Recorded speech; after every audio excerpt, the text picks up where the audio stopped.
If you want to get the maximum amount of profit from a website, you need to get as much traffic as you can. If you want to get the maximum amount of traffic to your website, you need to get to the top of Google. And if you want to get to the top of Google, you need SEO, or search engine optimization. Search engine optimization is the process of optimizing a website so that Google will be more likely to index it and ensure that it ranks highly for the most relevant keywords and phrases. For example, if you have a website that sells hats, then you might try to get it to rank for the phrase "buy hats online." To do this, you will go through an optimization process that would involve both on-site and off-site strategies. With any luck, you would eventually be able to get your website to the top of the SERPs, that's the search engine results pages, for that term, and thereby attract a huge amount of traffic. More importantly, that traffic would not just be from random visitors, but would instead be from specific people who are looking for hats. Better yet, those people will be looking for hats at the very point they came to your website. Why else would they search for hats? Which means they're ready to buy, and it should only take a small push to get them to make that decision. SEO can be a slow-going process, but it's still possible to climb the ranks and get your website to a point where it will start getting more and more organic traffic from searches. SEO essentially works by attempting to second-guess the algorithms used by Google to decide which sites to index and where to rank them. Google works by using bots, an index, and an algorithm.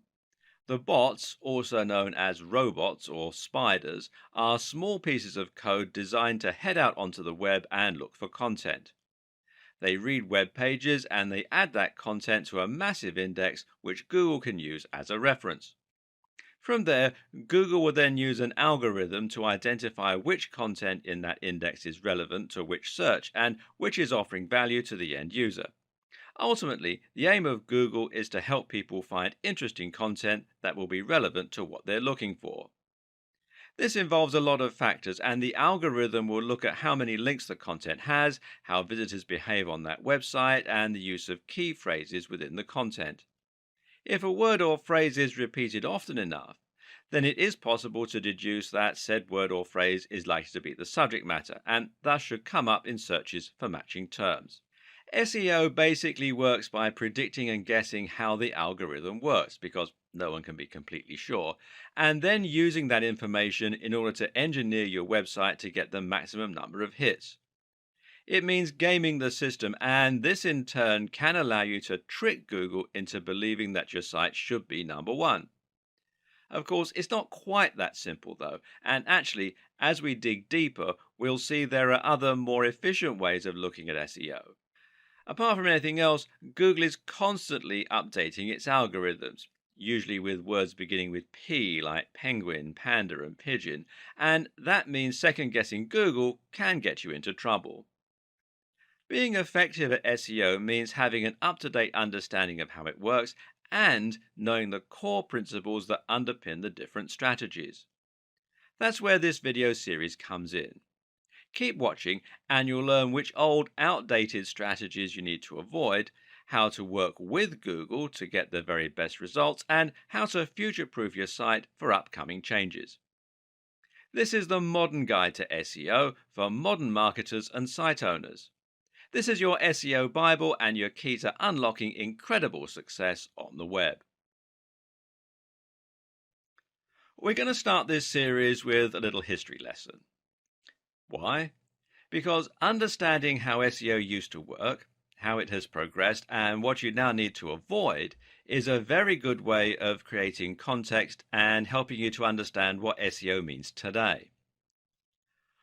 When SEO was first born, Google's algorithm was a lot simpler and manipulating it to your own ends was a lot easier as a result.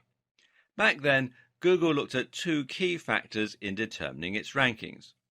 Those factors were keyword density and links profile.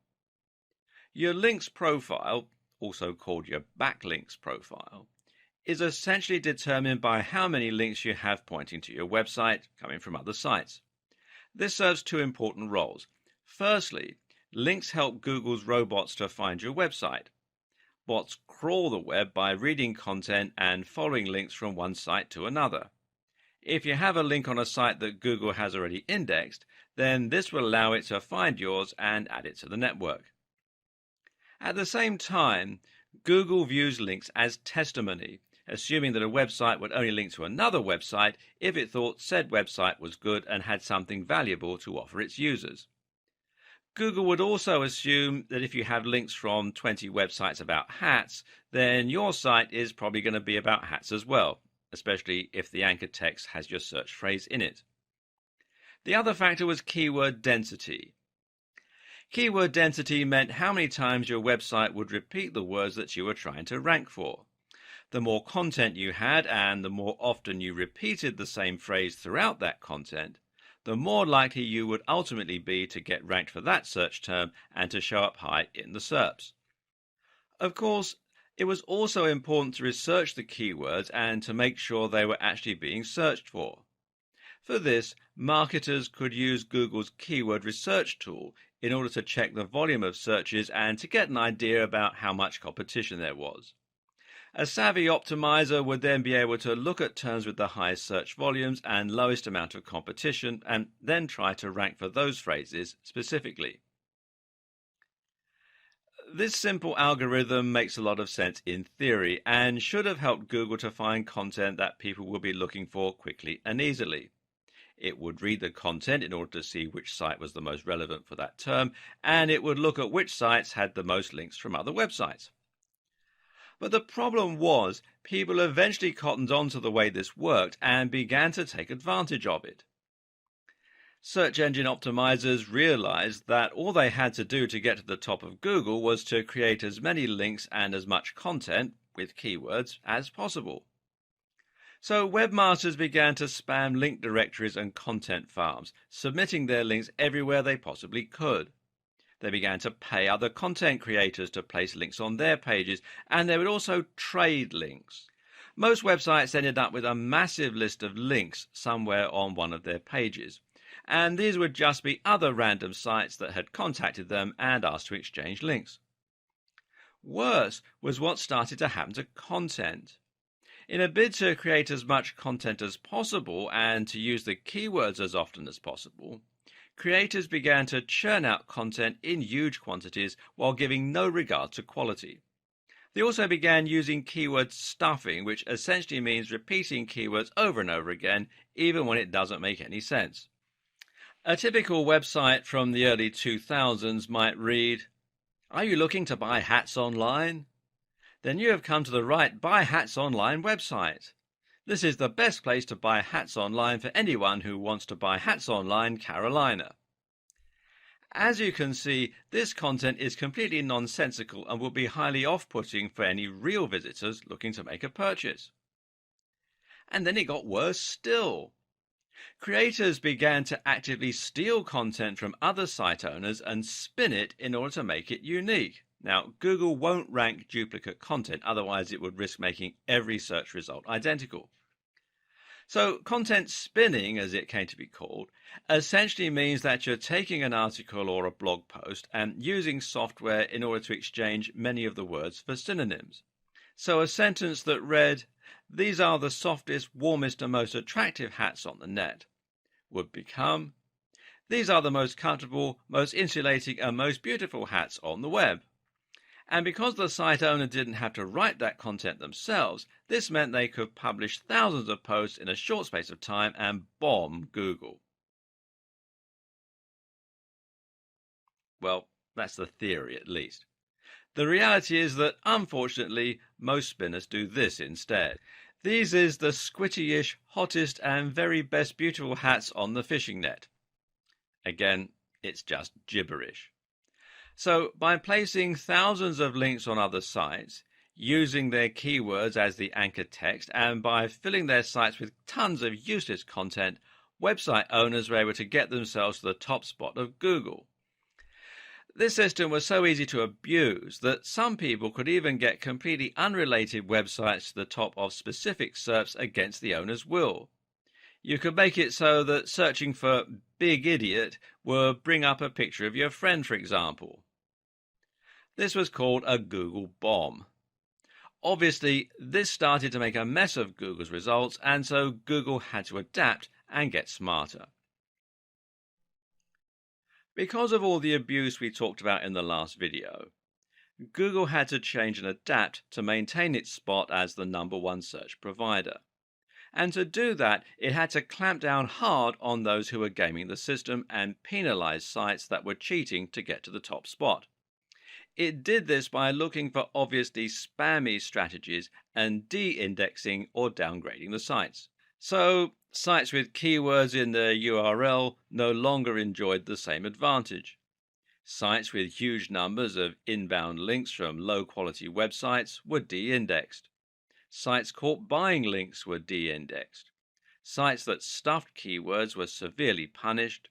Sites that had lots of backlinks with the same anchor text were treated as highly suspect, and the list goes on and on. Meanwhile, Google started to show preference towards sites that were longer, that linked out to other quality resources which previously would have hurt your SEO, and more. These changes came in the form of algorithm updates which had recognizable animal names and which got a lot of press from the internet marketing community at the time. These were Penguin, which was designed to reduce the effectiveness of unnatural backlinks, and Panda, which was designed to favor sites that looked high quality. Google doesn't want a website owner to be able to artificially climb its SERPs. Rather, Google wants websites to climb the ranks only when they're genuinely valuable and popular with the audience.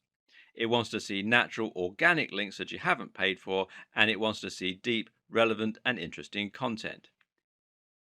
The old techniques that were once used to spam Google became known as black hat SEO, and the industry entered a dark period. It's hard to overstate just what the impact of these algorithms changes had on the SEO industry at the time, and on countless other industries as well. These changes ended up completely de-indexing massive websites overnight.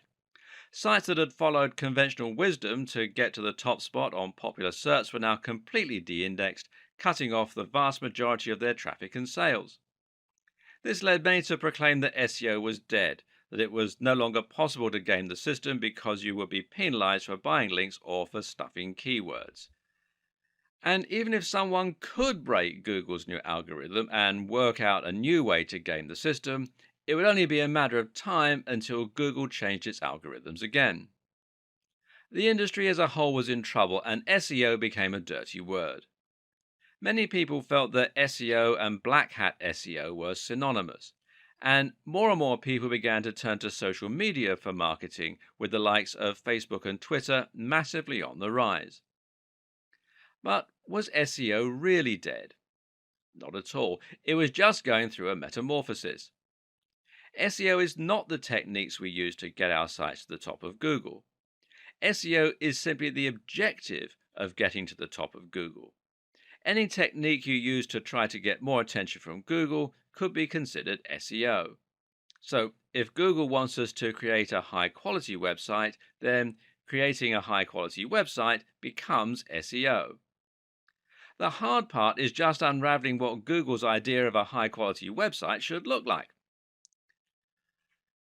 Keyword research is still useful, for example, but we now know that Google doesn't want us to overly stuff our websites with those search terms.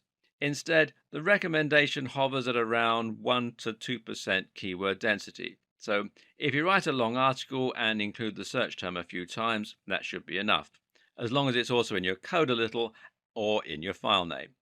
It's also worth noting that Google looks for keywords in specific places in your content and gives those extra value. Google will consider it a strong sign if your keywords are used in your headers or in the first paragraph of your content. Google also looks for synonyms, though, and related language, which is something that we'll discuss more later on. And it no longer cares about how many links you can get. It cares far more about how high quality those links are. So, if your links are from lots of highly trusted websites, then you'll find it does great things for your ranking. Google is also now looking at things like bounce rates, how long someone spends on your website, and it's looking at how your site renders on mobile and how quickly it loads. You can now get penalized for typos and mistakes. And Google is also looking at social sharing signs. If you have lots of plus ones from Google Plus, for example, then this can have a large positive impact. In short, Google is looking for signs of quality, relevance, and great design. At the end of the day, Google does not care about you as a content creator. You're not Google's customer. Google's customer is the end user who searches for a key phrase because they want to get relevant information or find the answer to a question. So, if you forget the specifics and instead make your aim to deliver high quality content consistently targeted towards a specific subject matter, then your goals will be aligned with Google. That means Google will want to share your content with its users. And it means that each update and change Google makes should actually benefit you as a creator. This is what good SEO is about today. Forget trying to trick Google and instead think about your users and think about working with Google. Regardless of all the changes that have happened, it's still possible to separate our SEO into largely on page and off page. I'm going to talk about on page now and off page in the next video of this series, but both are important. On page, of course, refers to all the strategies that you can use within your pages to get Google interested in your site. This begins with content, and it begins with having a stronger understanding of the subtle changes Google has gone through in recent times. One of the first things you're going to need to do is to fill your site with great content and to use your keywords throughout. There's a fine line to be walked here. You need to repeat the phrase a few times to ensure that you create that association, but at the same time, you also need to make sure that you don't overdo it and thereby appear to be spamming. Too vague? Well, as I mentioned, it's now agreed that the optimum keyword density for on site content is 1 to 2%. This means you can use your phrase once every 100 to 200 words, but you also need to use your common sense a little. Some keywords are easier to use in a natural manner than others, and making sure your content sounds natural should always be the number one concern. Some keywords will be hard not to repeat 100 times. Others will never feel that they can come up naturally. The user always comes first, so if you can't fit the keyword in naturally anywhere, then just forget it and use it in your image, alt text, etc. The length of your post is also an important consideration. Back in the days of spammy SEO, almost every post was about 500 words long. Today, you'll have the most success by writing posts that are longer and more in depth. Imagine that your reader is going to sit down with a cup of tea and really dive deep into the subject. Yeah? That's the kind of experience you should be delivering. This has another advantage because it means that you can repeat your key phrase a lot more while keeping your density low. If you repeat your keyword 100 times and your content is 1,000 words long, then that's a 10% density. If your content is 5,000 words long, that's 2% density. Of course, 5,000 words is too long for most blog posts. Instead, the general consensus is that an ideal blog post will be somewhere in the region of 800 to 1,500 words. But again, remember that you serve your visitors first and foremost. These are the people that you want to impress, and that means you shouldn't worry too much about length. Do what comes naturally to your subject matter. Oh, and while you're at it, try to vary the length of your post a little. This again looks more natural and suggests to Google that you're not following a strict formula of any kind. At the same time, you also need to consider something called LSI, or latent semantic indexing. This is basically a fancy term for how Google now understands actual meaning rather than just looking to match words. The way it does this is at least partly by looking for synonyms and related terms when trying to answer questions. In short, don't just use the exact key phrase, but be sure to use lots of relevant and related language. This is important partly because it can prevent a mismatch between searches. If someone searches for a homonym like duck, how does Google know whether they mean the bird or the movement? Simple. By looking for related terms like duckling and feather, or perhaps dodge and dive. At the same time, the use of synonyms and related language again shows Google that there is a lot of content revolving around the same topic. It's not just a case of having mentioned the search term a few times in an otherwise irrelevant piece of writing. So, if you're writing about bicep workouts, then you need to make sure to include lots of related language like arms, triceps, dumbbells, training, weightlifting, etc. Doing this will confirm the subject matter of your site and will look a lot more natural and useful than if you just use the phrase. And for the same reason, it can also be a good idea to use variations on your key phrase and to have secondary search terms. For example, if your key phrase is build massive arms, then you should also try to include the terms build big arms, build big biceps, get big biceps, etc. Google now knows that this means the same thing, but won't be as likely to penalize you for keyword stuffing. It also makes you look like a better writer for your visitors. Essentially, try to keep in mind that Google no longer works by trying to match the search terms exactly in your content. You can see this yourself when you search Google. Search get big arms, and many of the results that come up won't actually include those precise words. Likewise, linking out to relevant sources might help Google to better understand the topic of your pages and posts, while also demonstrating that you're trying to provide extra value to your visitors.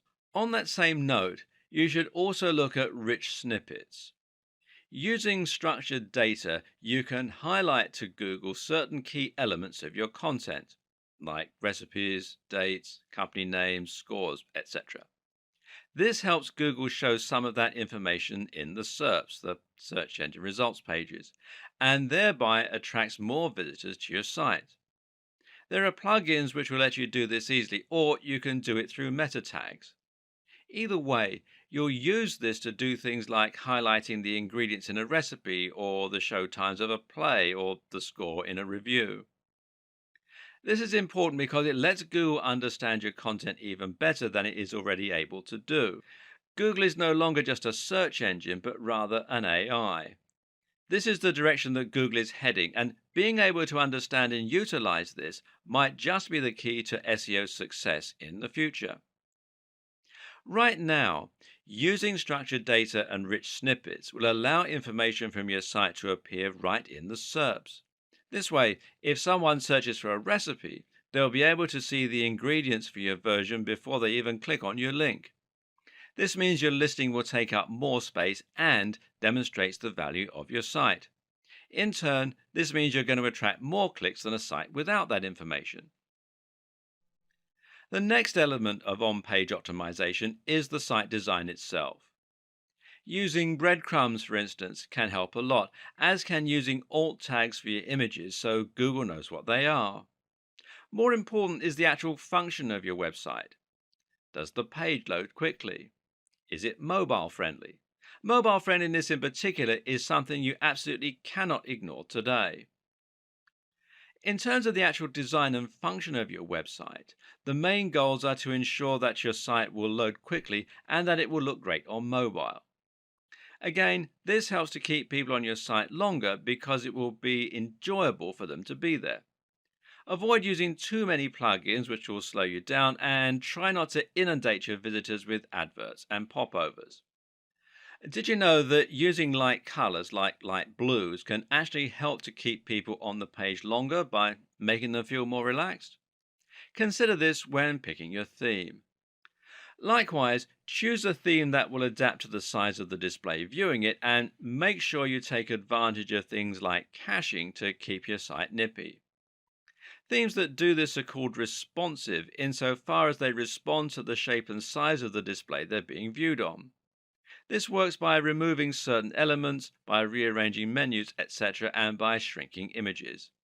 Note that mobile friendliness also means things like having large buttons, which are easier to click with a finger rather than a mouse, and avoiding mouse over drop down menus that, again, can't be operated on a mobile without a mouse. The best way to ensure that your website is responsive, that it looks the part, and that it will encourage the maximum engagement is to use WordPress. WordPress is a CMS, that's content management system, that makes it incredibly easy to build a responsive website and then add a custom theme that you've downloaded, either free or paid, or made yourself. Using WordPress removes much of the guesswork and makes it very easy for you to implement new layouts and even add things like rich snippets by downloading the right plugins. There's a massive online community to support your development, and the tool is used by many of the biggest sites on the net, meaning that it is a proven quantity as far as SEO goes. And you can find more here at WordPress.org. Seeing as WordPress is free, you're actually really making life harder for yourself by using anything other than it to build your website.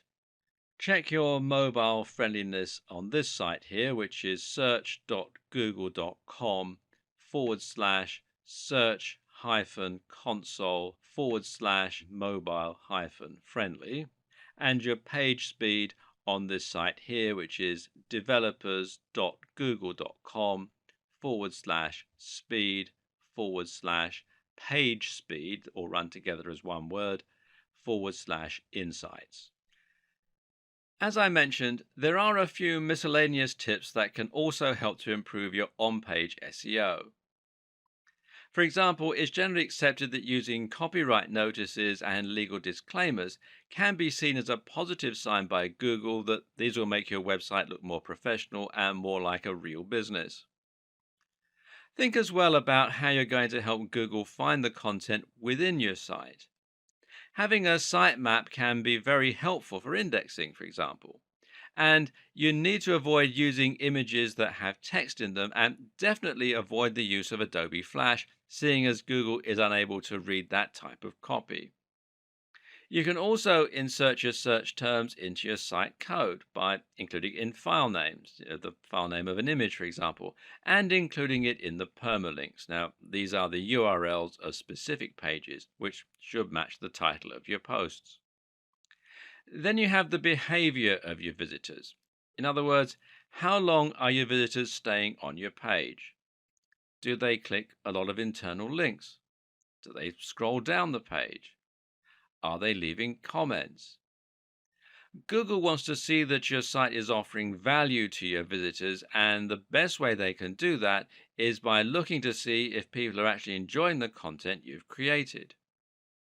Your site design is all about getting your visitors to spend a long time on your page and then to interact with it. You can do this by using related posts and by making your comment section appear more interesting and easier to use. But you should also do it by simply ensuring that your site looks great, performs well, and is filled with interesting and relevant content. Try to avoid adverts or bad design elements that are going to instantly put people off and cause them to leave your website. Remember, Google wants to see that people are spending time on your website, and the best way you can ensure this happens is by making content that people want to read. Moreover, you need to ensure that content is presented in a way that encourages people to stick around. Forget dense blocks of text with no images. Instead, create content with lots of headers that's well spaced out and that uses large, beautiful pictures throughout. In terms of the actual writing, try to use a narrative structure where possible to really pull people in. Tell a story. Use cliffhangers and make it impossible for your visitors not to move down to the next line. Ultimately, it comes down to making sure you're providing the very best experience for your visitors, but doing so in such a way that Google can see and understand that that is the case. In the last video, we talked about the basic strategy you'll use for your on-page SEO. But what about link building? How has that changed in recent years? Once again, the key is to focus more on quality rather than quantity. If you once had 1,000 different links all coming from low quality websites, this could now actually stand to hurt your SEO, as it will look like link spam. If you've been guilty of using these old practices in the past, you might want to consider Google's link disavow tool, which you can find here at google.com /webmasters/tools/links-main?1. And there is a posting on Google's blog which explains how the tool works and everything, and you can read more about that at support.google.com/webmasters/answer/2648487?HL=EN. And what these tools do is it allows you to tell Google that you didn't ask for the low quality links and thereby prevent them from affecting your ranking. The fact that tools like this exist show that Google does still support good SEO, by the way. Once you've removed all your low quality links, you need to start looking for high quality links. Which ones are those? Simple. They're the ones that follow all of the advice that we gave in the last video on on-page SEO. These should be sites that are relevant to your niche stroke industry, but also ones filled with the very best quality content and which seem to have an entirely engaged user base. In other words, look for the very best sites in your niche. Make your site as good as theirs and then approach them for a link. The sites that Google will rank highest for a particular search term are the ones that appear the most relevant and that have the best content and the best design. At the same time, though, they will also be the ones that have the most trust. This means Google considers them an authoritative resource and expects the information on their site to be accurate and well written. This is something that sites like Moz have tried to quantify with terms like trust flow. However, there's no defined method of determining a site's trust, and instead we have to infer the best strategies for building trust, as usual. What we do know is there are some sites that Google trusts absolutely implicitly. These are sites like harvard.edu, BBC News, etc. And how does it know it can trust them? Well, the current understanding is that Google will trust sites which either have a very well organized brand name, like the BBC or The Verge, or sites that have .edu or .gov domains. So, how can the rest of us thrive? Well, simple. We try to get links that come from those highly trusted resources. If you were able to get a link from BBC News, for example, this would absolutely transform your success. You would find you got hundreds of thousands of visits to your site simply from people clicking on your link, and this would result in hundreds or even thousands of dollars in AdSense and sales overnight. Meanwhile, if the content that was linked to was good, thousands of these people would post your link and share it. And more importantly, Google would sit up and take notice that the BBC had linked to your site. A highly trusted authority is linking to your site, suggesting that your site is also a highly trusted authority. This will be worth more to you than 1,000,000 links you bought, traded, or posted on link directories. If you can't get a link from the BBC, then where can you get a link from that will have a similar result? Unfortunately for many of us, it's nearly impossible to get a response from a massive site like the BBC, unless perhaps we have a newsworthy story and a useful contact. And so we're going to have to look elsewhere. A good place to start is with the Google News section of the SERPs. If you search for something like election results during an election, then you'll find that a few results are highlighted at the top of the page with an image and a snippet of text, as you can see here. Now, if you click here on the News tab, you can find more news and stories. Now, these news stories aren't manually curated, but are rather selected from sites that Google trusts. If a site is in Google News, then it's a pretty sure sign that that site has made it, especially in a competitive niche. And thus, it shows you exactly where you need to be getting your links from. If you can get links from any of these sites, then you're going to get almost the same boost as you would get from the BBC, although to a lesser degree. But how did these sites make it so big? Perhaps they got links from the BBC, in which case you're getting some of the benefit via their link to you. And the same thing would happen if they had a link from a site that had a link from the BBC. Try to think of this as a game of degrees of separation. You might struggle to get in touch with the very biggest authorities on the web, but if you can indirectly trace a link back to a big site, then you'll enjoy more love from Google the closer that relationship is. Chances are that you already know what the biggest sites in your niche are. These are the sites that are household names and that everyone goes to when they want information on your subject. Chances are they're also the same sites that end up in Google News. And because they're so big, they've probably got links coming in from other big sites. So, how do you get these big sites to answer you so that you can get some benefit from their links? And seeing as you're no longer allowed to buy links or do link swaps, how do you get them to link to you? Well, generally, the answer that most SEO experts recommend is using guest posts. A guest post is like a link swap, except that instead of swapping a link for a link, you're swapping free content for a link. Your job is to scope out sites that might be responsive to a message from you. Look at the type of content they publish and then write a post that's along the same lines. You then contact the site owner by email and show them your content, asking if they would like to publish it. The deal is that they can publish your post, but only if they include a link back to your site in exchange. They can do this by putting your link and bio in an author box, or they can do it by including your link naturally in the content of the article. By embedding the link this way, you make it look a lot more natural and you can send even stronger signals about the topic of your post. And remember that it's also highly important for the topics of sites linking to you to match the topic of your site. And this way, you're not only posting on a site you chose in your niche, but you're also filling it with a directly relevant post.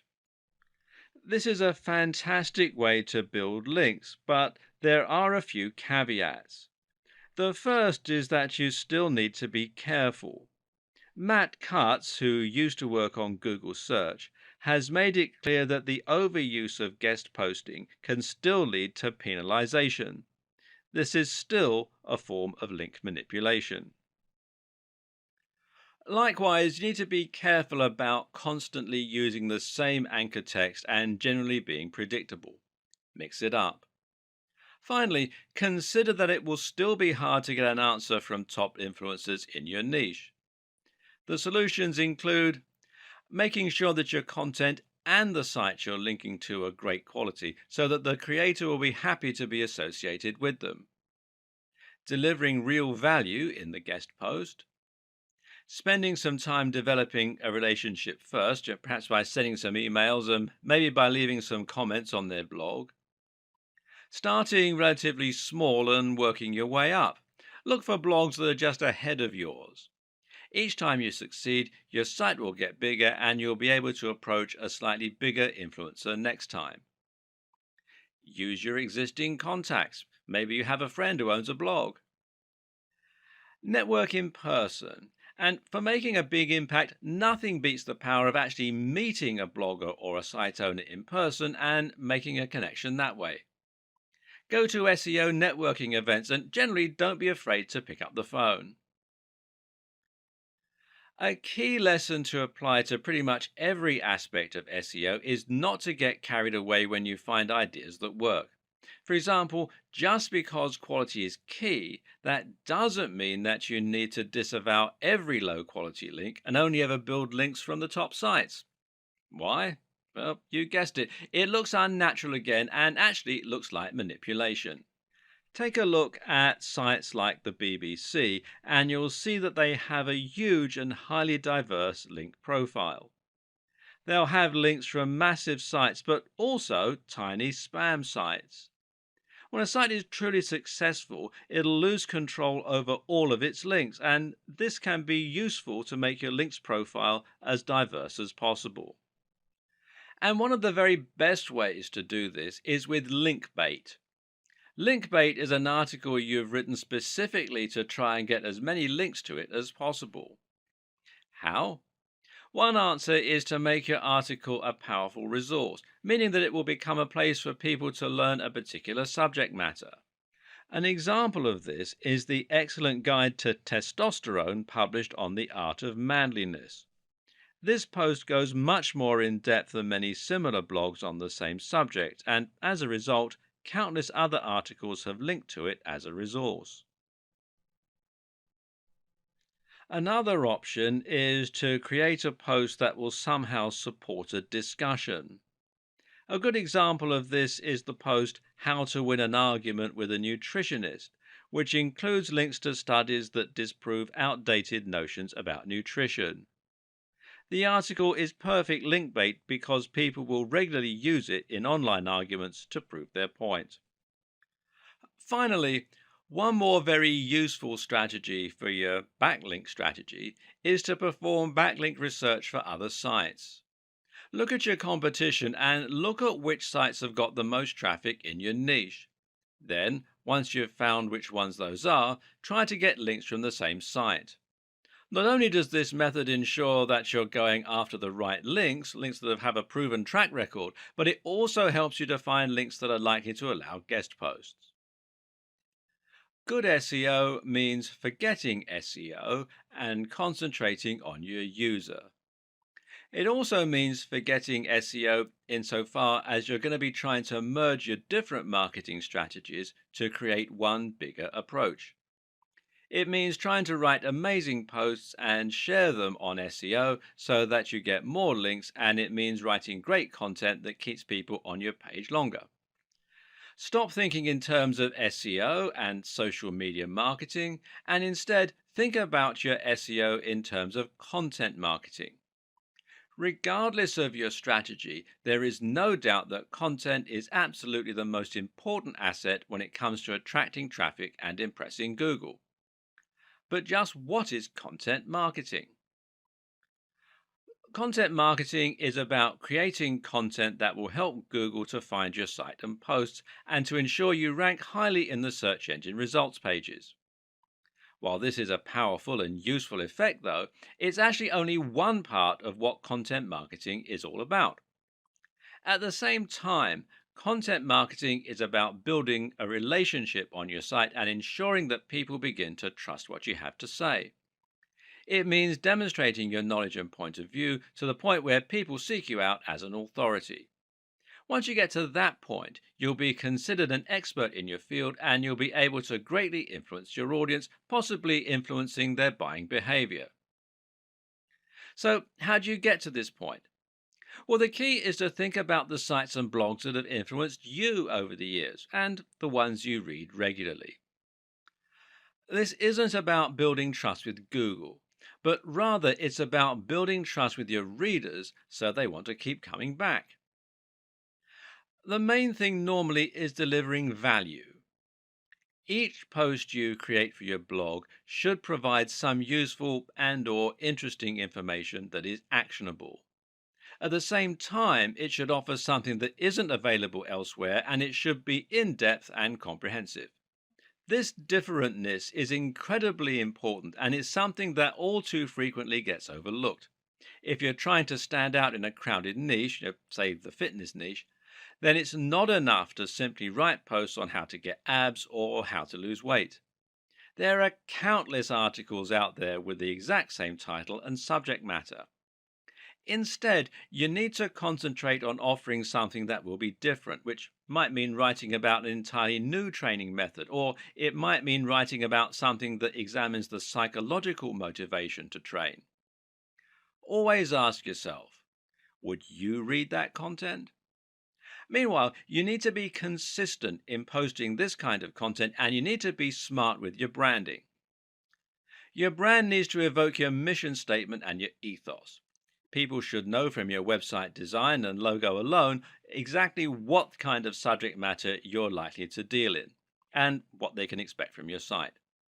This is also how you can build brand recognition and a consistent image across different forms of marketing, including on different forms of social media. Write for a specific type of person and try to make your brand into a movement with a clear objective. That way, people can actually get excited about you and will really get behind what you're trying to do. But the main goal is to offer consistent value and to become a source that people can start to trust. That way, when someone searches for an answer to a question, they might read your post and be impressed. If you then come up in the search results again, they might recognize you and be more likely to click your listing over the rest. Then they might decide to look around the rest of your content after they've been impressed a few times. Eventually, you'll become their go-to source for answers in your niche. Well done. You just won at content marketing. The key is to consistently deliver value so that people come to your site for answers. And this is also, ironically, what will get other good sites to link to your site. This is the perfect example of emergent SEO. In this case, you're working with Google by writing amazing quality content, and Google is rewarding you. This is how you truly grow in an organic way. And content marketing like this also makes a lot of sense from a business perspective. That's because people will be much more likely to buy from you if they recognize, know, and trust your brand. If all of this is sounding a little complex, you might be considering skipping the hard part by outsourcing your SEO. But can you trust an SEO company to do the best possible job for your site and for your brand? While there are a ton of great SEO companies out there providing valuable work and helping companies to reach new heights in terms of their exposure and profits, the unfortunate fact of the matter is that there are probably more not so great SEO companies. These are the companies that didn't get the memo when Google changed. They're the companies that still insist on keyword stuffing and link spam. Worse still are the companies that knowingly don't do anything and just take your money.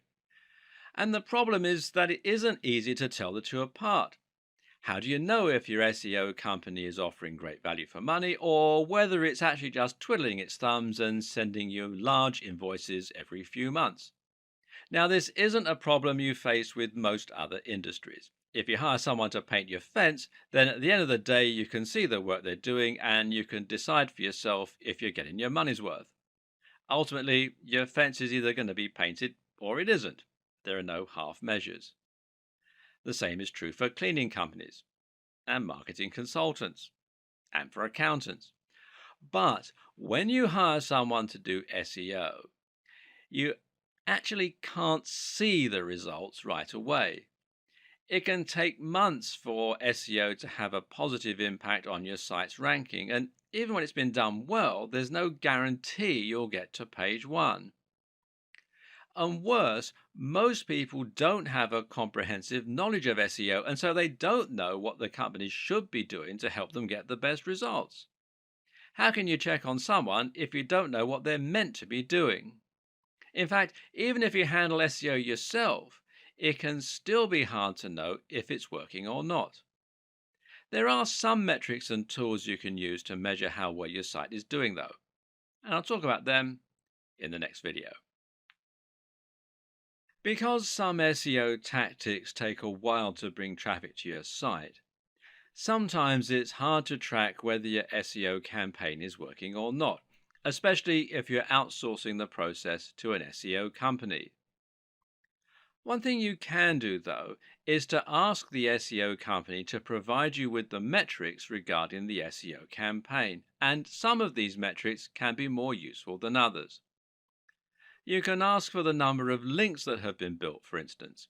Ask for the page rank of the pages where those links have been built, although page rank is now largely a depreciated measure. And use everything you've learned in this video series to ensure that those are high quality links and not just link spam. You need to think about long-term results, not a short-term boost. And you can track changes in your position in the SERPs, that's the search engine results pages. Many SEO companies will use tracking software which lets them see your site climbing the rankings for different terms over time. They can use these to deliver you a report showing how your site has climbed since their intervention. If you're handling your own SEO, you might still choose to use a tracking tool in order to keep an eye on your success over time and ensure that your efforts are getting results. But what does any of this tell you? Because here's something else to consider. Getting to the top of Google is not the end goal. Even if you get to the top of Google, there's no guarantee this will bring more profits for your business because you need to ensure that the people finding your content are targeted and that those people are converting. Or to put it another way, all that really matters is the bottom line. If you're a business and you're paying for SEO, you'll need to know that you're getting more sales because of that SEO and you're earning more money. This way, the SEO is offering ROI, which means it's been money well spent. Savvy companies track the ROI of their SEO spend by using a tool called Google Analytics. This is the most well-known analytics tool for webmasters and marketers, and one particularly useful feature it has is the ability to set a goal and then track the traffic that makes it to that goal. If you're trying to sell a product, your goal might be the thank you page people get directed to after a purchase. This allows you to see not only that you're getting more traffic, but also that you're getting more targeted traffic that's actually converting. Better yet, Google Analytics will be able to tell you where those converting visitors come from. And specifically, you'll be able to see if someone who used your search term eventually ended up buying your product. These are people who have bought products from you because of your SEO efforts. If you hire an SEO company to help you rank for a certain search term, you're probably missing the point. A better way to approach this is to hire an SEO company to help you increase your profits or your brand awareness. Thus, the very best SEO companies are those which use a combination of different marketing tools, combining everything from SEO to social media to brand management. Part of this is choosing the right search terms. So, if you let your SEO company choose your search term and they don't increase your profits, they might be good at ranking, but it's not a good strategy. It's important to know whether ranking for the particular phrase you're interested in is actually going to translate into tangible results. The same is true if you're doing SEO on your own. And one way you can check how successful your SEO is likely to be before you spend lots of time and or money on it is to use PPC. PPC is of course pay-per-click. This is a type of advertising that involves paying each time someone clicks on an advert and visits your site. The two most popular PPC choices right now are Google AdWords and Facebook ads. It's equally important that you use analytics in your own SEO campaigns for the very same reasons. Good SEO is about constant iteration and seeing which actions are having the best impact on your tracking. Struggling to rank for a certain term? Then you can consider aiming for another one. Finding that people from an unexpected search term are converting more highly than those from other search terms? Then it might be time to switch gear and start trying to rank for that phrase instead. Setting up Google Analytics is thankfully rather simple. First, you need to head over to Google Analytics, which is google.com/analytics. And then you'll need to add a small tracking code to each page of your site. If you're using WordPress, you can also use a plugin to do this. Then you can set up your view, which will let you choose which stats you want to look at. Some useful things to look at here are your audience overview, and this is key data regarding who is looking at your site, which can help you to better target specific demographics.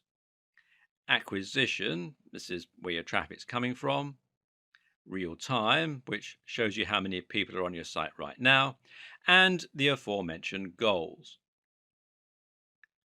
With what we've covered so far, you should now know everything you need to know in order to begin a modern and effective SEO campaign. The problem, though, is that, as we've already mentioned, SEO is something that is constantly evolving and changing. We already know that Google has a lot planned for its search algorithm in the future. And the first big change we can expect to see going forward is the introduction of a real time algorithm. This means any changes made to your site's SEO might be reflected immediately in the search results. This is expected to affect Penguin predominantly, which means it will have the biggest influence on inbound links and whether your backlink profile is mainly made up of high quality links or spam. In this case, adding a spam link to your site could result in an immediate downgrade to your ranking. Likewise, though, the reverse could also be true. Using the disavow tool could help you to see an immediate recovery, while a very good link could result in an immediate boost to your site. It's also not too much of a stretch to expect that in future we might see this start to apply to other aspects of SEO, including the ranking of sites and pages. We already see newspaper stories appear very quickly in Google's search results. So, what should you do to make sure that you'll benefit from these changes? How can you future-proof your site in this regard? Well, one tip will be to stay on top of your links disavowing and to make sure you're constantly adding links and removing the unnecessary ones. In the future, bigger sites may need to have a whole dedicated team working on keeping their links profile healthy around the clock. Likewise, make sure to keep updating your site regularly and to keep the date as a schema in all your content. One good way to know what's coming in the world of SEO is to keep your eyes peeled to industry news sites and specifically to Google's own blog. Another is to think about the direction that Google is heading in and to try and guess what its larger plans are. And right now, everything is pointing towards a heavy investment in voice search and AI. Google is not just a search tool. With the capability of reading and understanding human language, Google is an AI. And what's more, it's shaping the way we develop our content, whether we like it or not. And it is embracing this more and more with each new update and each new product. Google Now is the name of Google's assistant service that combines search, digital assistant, and all the data that Google collects about us into one incredible tool. This is the real reason Google had to move towards latent semantic indexing. It needed to understand the content rather than just look for matches. And this is why Google needed to start using rich snippets and structured data so that it could understand the key facts from the web. This is what allows Google to use its quick answers box. Ask Google, how old is Barack Obama? And it won't just bring up a website. It will tell you. And Google also has localization and previous query functions. These allow it to suggest searches based on what you had previously searched for. For example, if you often research a particular celebrity, then in the future, Google might recommend searches relating to that celebrity. Google's personalized search also takes this into account, while its local search ensures that it will also be able to find results that are relevant to the area you're in. All of this combines when you use Google Now via voice search through Google Allo or Google's new Pixel phones. Here, you're able to conversationally ask Google what time it is, what the highest mountain in the world is, how high is it exactly, all that sort of stuff. This is the direction that Google is moving in, but what does it mean for the future of SEO? Will creators miss out when Google starts providing visitors with answers without them needing to visit our pages? For now, creators can start to focus on the Google Knowledge Graph, which is what powers many of the more complex components on the SERPs. Use semantic markups to ensure that Google will be able to find the answers to your questions. Build authority so that Google will know to trust your site, and try to use nouns in your language to make it machine readable. Being featured in Wikipedia is also thought to be useful for KGO, that's knowledge graph optimization. Linking out to quality resources is also thought to be good for your KGO. Will you gain visitors from being featured in the knowledge graph? Well, perhaps not, but this is certainly an indication that you've gained Google's trust, and that can do a lot to help improve your brand awareness and to gain more trust from the users as well. For those reasons, it's certainly a worthy goal. We've covered an awful lot of ground and even speculated at what the future of SEO might entail. At this point, you may be wondering where to start and how to put everything you've learned into action. So let's simplify for a moment, shall we? Here are our key takeaways. First off, Google is getting smarter to the point of becoming an AI with a lot of personal information about its users. Google is increasingly understanding what content actually means rather than just what it says. You should not try to trick Google. Work with Google to provide your users with the most relevant, well-informed and entertaining answers to their questions. Prove that you are trustworthy by connecting as closely as possible to high authority sites. Use structured data to further explain your posts. Don't keyword stuff. Write naturally using synonyms, relevant terms, and lots of nouns. Build a brand and focus on consistent quality. Post regularly and build the trust of your users with content marketing. Use guest posts and aim for the sites that have Google's trust already. Think of SEO as one small part of a much more cohesive marketing strategy. Combine excellent posts with social sharing and link bait. And finally, measure and monitor what is working and update your strategy on the fly. Another tip is to make sure you do your research and examine which terms to target before you set out. But even more important than that is to choose the right niche. This means picking a niche that has a large enough appeal to give you a big market, but at the same time, it means picking a niche that won't be too competitive for you to make any dent in. Look for subject matters that cater to a specific audience and that people can really get passionate about. And make sure that you are passionate about it too, because when you really love what you're writing about, all the high quality content, all the great connections, and all the consistency really come to the fore. Stop looking for quick wins and focus on building a trustworthy brand filled with incredible information. If you do that and you do just the smallest bit of marketing to give yourself a push, then Google's algorithm should do the rest and reward your enthusiasm.